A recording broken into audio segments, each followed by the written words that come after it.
শহীদের স্মৃতি মানে উচ্চ শহীদ মিনার, তার তুলনা কারো সাথে হতে পারে কি আর? আবৃত্তি করছি সালমান ফার্সি রচিত 21 ফেব্রুয়ারি কবিতাটি।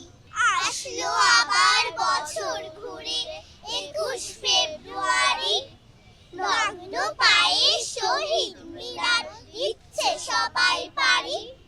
সব শহীদের স্মৃতি মানে উচ্চ শহীদ মিনার, তার তুলনা কারো সাথে হতে পারে কি আর?